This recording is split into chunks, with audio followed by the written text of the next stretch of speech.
je reviens encore une fois sur la phase solsticiale, à propos de la guerre de 14-18, qui est une guerre complètement différente de la guerre de 40, puisqu'elle est solsticiale alors que la guerre de 40 est une guerre équinoxiale. Une guerre équinoxiale, c'est une guerre de rupture interne.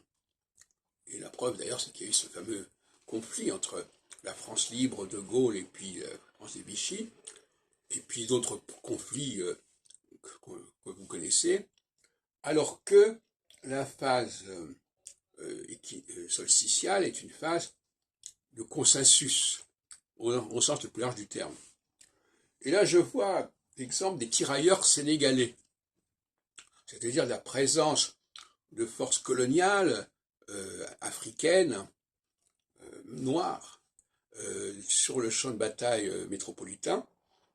Et c'est bien le moment où effectivement il y a une sorte de consensus global qui va être complètement rompu, notamment en 54, avec la guerre d'Algérie, qui est une phase équinoxiale.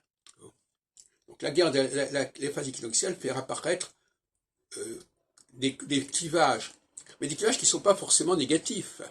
Une volonté de différencier, de distinguer, de ne pas confondre.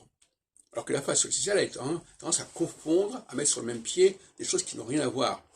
La phase solsticiale a tendance à être dans le déni d'une certaine réalité, au nom de valeurs supérieures, nationales par exemple, que l'on va mettre en avant.